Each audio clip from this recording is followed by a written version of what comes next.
Have you ever written something down and then completely forgotten about it? For Amelia Cross, her diary became the key to solving her own murder, years after police had given up all hope.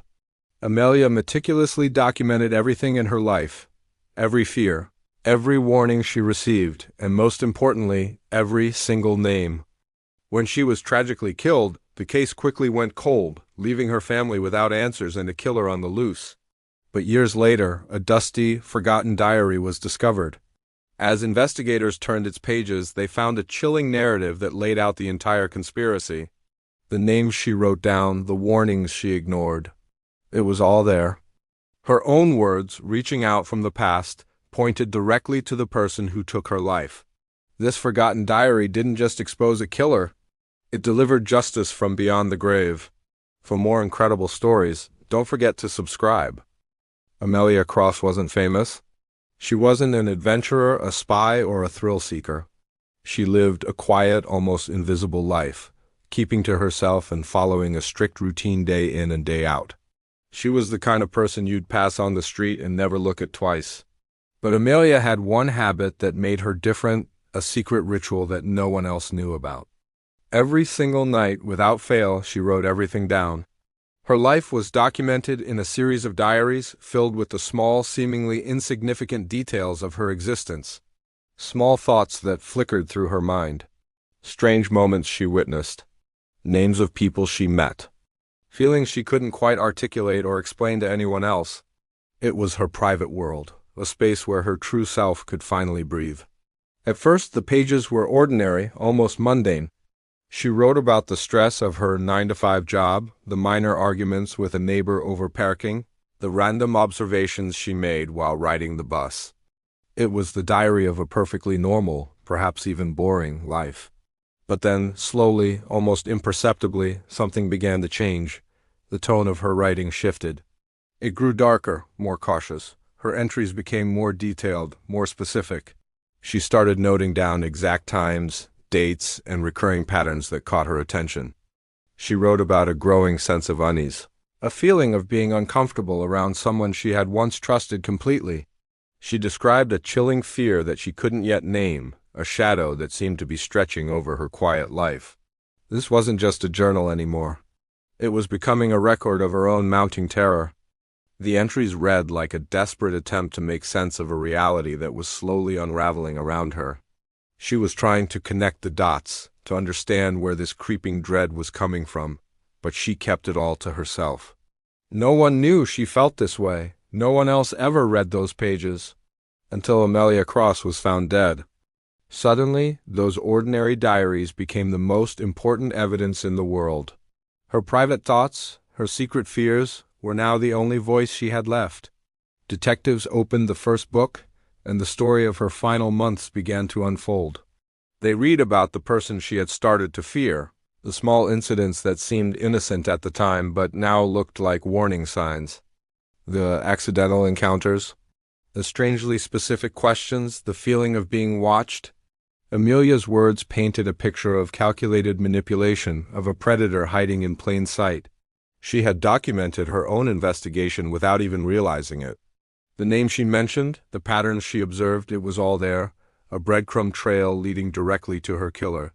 She had written about her fear of someone close, someone everyone else thought was harmless. The police had their suspect that they needed proof. And the proof was right there, written in Amelia's own hand. Every detail she had meticulously recorded was now a piece of the puzzle, the time he called. The excuse he gave for being nearby. The way he looked at her when he thought no one was watching. Her diary was her final testament, a chilling and precise account of her own demise.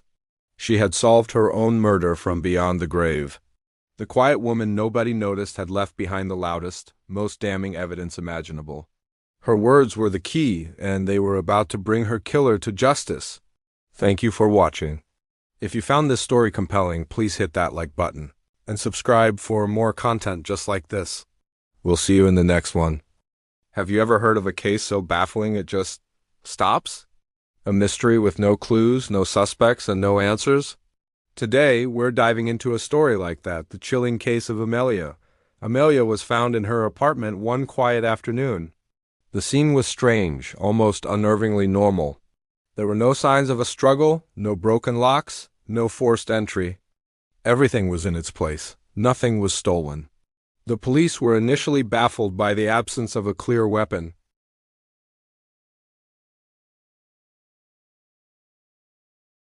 The police force took the case incredibly seriously from the start. They launched a full-scale investigation, treating her apartment like a fortress of secrets they had to unlock. Detectives meticulously combed through every aspect of Amelia's life. They analyzed her phone records, looking for any unusual calls or messages. They dug into her work life, interviewing colleagues and superiors, searching for any hint of conflict or stress. They revisited her past, speaking with old friends and former partners, trying to paint a complete picture of the woman she was.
They had given up.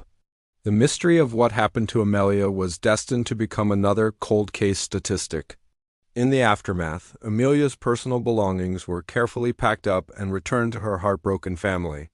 They received boxes filled with her clothes, her books, her photos, the tangible memories of a life cut short. Tucked away inside one of these boxes, almost as an afterthought, was a small, unassuming brown diary. To the police, it was just a personal journal, not relevant to the investigation. It was considered private, unimportant. No one, not the seasoned detectives, not her grieving family, had any idea that this little book, overlooked and dismissed, held the key. It held the answer to the entire mystery, sitting silently, waiting to be opened. What was written inside those pages? And how did a simple diary unravel a case that stumped an entire police force? The truth is often hiding in the last place anyone thinks to look. Thanks for watching. If you're intrigued by mysteries like this, make sure to subscribe for more stories. 20 years, that's how long Amelia's case had gone cold. A bright, vibrant young woman who vanished without a trace, leaving behind a family shattered by unanswered questions. The initial investigation hit a dead end, and over time, her story faded from the headlines, becoming just another forgotten file in a dusty cabinet. But sometimes the truth doesn't stay buried forever. It just waits for the right person to find it. Years later, Amelia's younger cousin Sarah, who had only been a child when Amelia disappeared, decided it was time to sort through some old family belongings stored in the attic. Box after dusty box was filled with memories, old photos, and forgotten treasures. As Sarah reached the bottom of a large wooden chest, her fingers brushed against something small and leather-bound. It was a diary, Amelia's diary. Sarah sat on the floor, dust motes dancing in the single sunbeam cutting through the attic gloom, and opened the first page. Amelia's familiar, looping handwriting filled the paper. At first, the entries seemed like the typical, emotional ramblings of a young woman's thoughts on friends, dreams for the future, frustrations with daily life. It was confusing, a whirlwind of feelings that didn't seem to have a clear direction. Sarah almost closed it, feeling like she was intruding on private moments. But something made her keep reading. As she turned page after page, a chilling pattern began to emerge from the chaos. This wasn't just a random collection of thoughts. Amelia wasn't just writing, she was documenting. She was tracking behavior. Certain names started appearing again and again, often in contexts that made Sarah's skin crawl. Specific days on the calendar were circled, not for birthdays or holidays, But for reasons that weren't immediately clear, the emotional tone of the entries shifted. What started as simple annoyance or frustration slowly morphed into unease, then into palpable fear. Amelia described feeling watched, followed. She wrote about unsettling encounters, conversations that left her with a deep sense of dread. The diary was a timeline of her escalating anxiety, a secret record of a shadow growing longer and longer over her life. Then Sarah found the page that stopped her heart. In shaky, hurried script, almost as if she knew she was running out of time, Amelia had written a single, terrifying sentence. "If something ever happens to me, know that the truth is already written down in these pages." That one sentence changed everything. It wasn't just a diary anymore. It was a message from the past. A desperate, final attempt to be heard. Sarah knew what she had to do. With trembling hands, she carefully closed the diary and immediately contacted the police. The leather-bound book, once a forgotten relic in an attic, was handed over to the cold case unit. The detectives who first read it were skeptical, but as they delved deeper, they saw what Sarah had seen. The repeated names, the circled dates, the descriptions of fear, it all started to line up with the original, sparse evidence from 2 decades ago. The diary provided context, motive, and, most importantly, a list of potential suspects who had never been properly investigated. For the first time in 20 years, Amelia's case was officially reopened.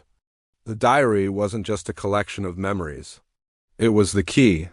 It was Amelia's voice, reaching out across the years, refusing to be silenced. The investigation that had been frozen in time was suddenly alive again, fueled by the words of a woman who had meticulously documented her own path into darkness, ensuring that one day the truth would come to light. The search for justice for Amelia was back on, all because a dusty old diary was finally opened. Thanks for watching. If you found this story as compelling as we did, don't forget to like this video and subscribe to our channel for more incredible true stories. We'll see you in the next one. The investigators pored over Amelia's diary, reading it with an intensity born of years of frustration. Every single page, every hastily scribbled detail was examined under a microscope. They were looking for a key, a hidden clue, anything that could finally unlock the truth. And then it started to emerge. A single name, appearing again and again, woven through the fabric of Amelia's final months. It was a name they recognized. A person the police had questioned briefly, years earlier, right at the beginning of the investigation. But they had dismissed him. At the time, the evidence was flimsy, almost non-existent. He had an alibi, he seemed cooperative, and there was nothing concrete to hold on to. He was just one of many people in Amelia's orbit. But now, the diary changed everything. It provided the missing context, the emotional landscape that the cold facts couldn't capture. Amelia hadn't written a straightforward accusation. She was too subtle, perhaps too scared for that. Instead, she had documented a pattern of behavior. Page after page described a slow, creeping manipulation, a sense of being controlled, of her world shrinking little by little. She wrote about a fear that escalated so quietly, so insidiously, that even she seemed to struggle to name it. It was a feeling, an atmosphere, a chilling presence that she couldn't shake. Her diary entries were a record of this psychological unraveling.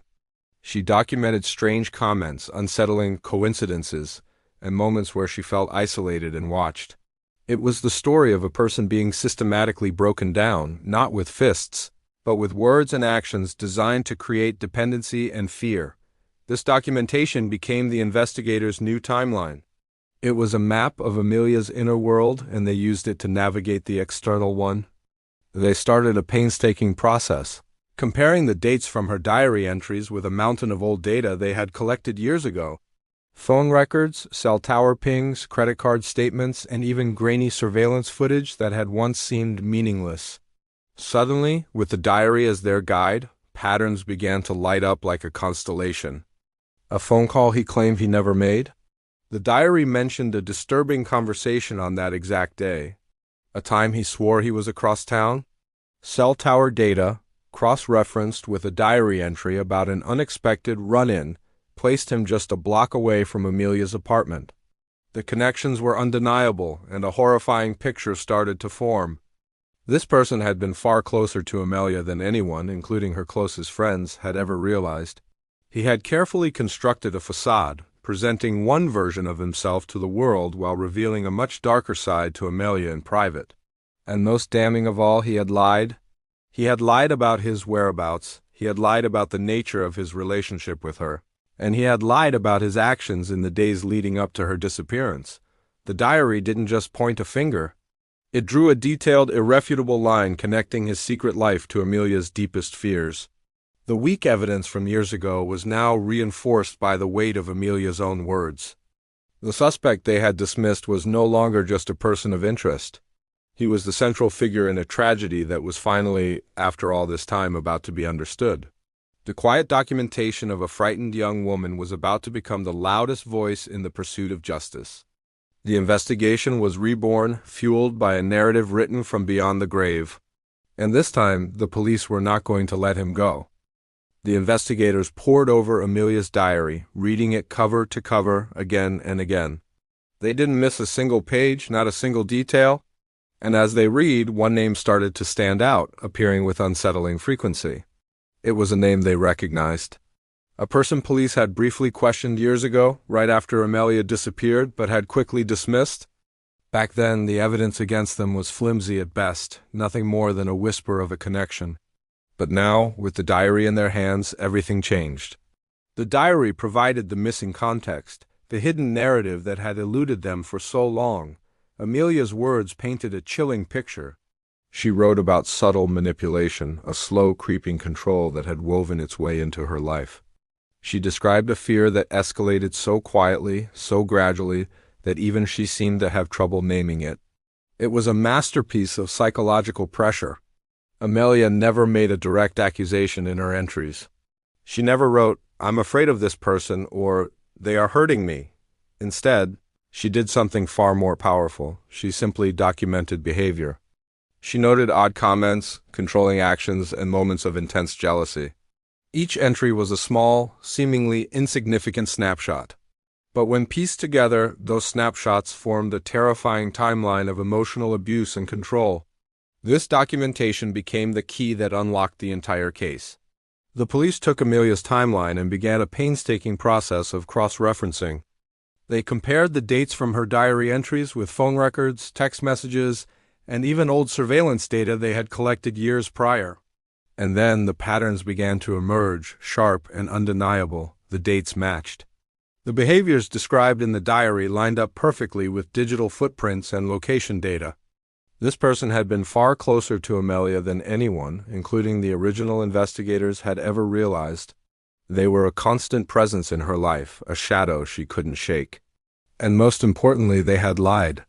They had lied about their relationship with her, they had lied about their whereabouts, and they had lied about their actions on the days leading up to her disappearance. The diary didn't just point to a suspect. It exposed a carefully constructed web of deceit. The individual had presented themselves as a casual acquaintance, someone on the periphery of Amelia's life. They told investigators they hadn't seen her for weeks before she vanished. But the diary and the new evidence told a different story. They were in constant contact. Phone records showed dozens of calls and texts every single day. Surveillance footage from a coffee shop, previously thought to be irrelevant, now showed them in a heated argument with Amelia just 2 days before she was last seen. The diary entry for that day described her feeling trapped and desperate to get away. Every piece of the puzzle was clicking into place. The police realized they weren't just dealing with a liar. They were dealing with a master manipulator. Someone who had successfully fooled everyone, from Amelia's friends to law enforcement. The diary was Amelia's last attempt to be heard, a message from the past that finally found its audience. With this new, undeniable evidence, the investigators reopened the case with a singular focus. They brought the person in for questioning again. This time, it wasn't a brief chat, it was an intense interrogation. Faced with Amelia's own words and the digital evidence that backed them up, the suspect's story began to crumble. The confident denials turned into nervous stutters. The facade of a casual acquaintance shattered, revealing the obsessive and controlling individual Amelia had described. The truth, buried for years, was finally coming to light, all because of a diary that refused to stay silent. Thank you for watching. If you found this story compelling, please like this video and subscribe to our channel for more deep dives into fascinating cases. We'll see you in the next one.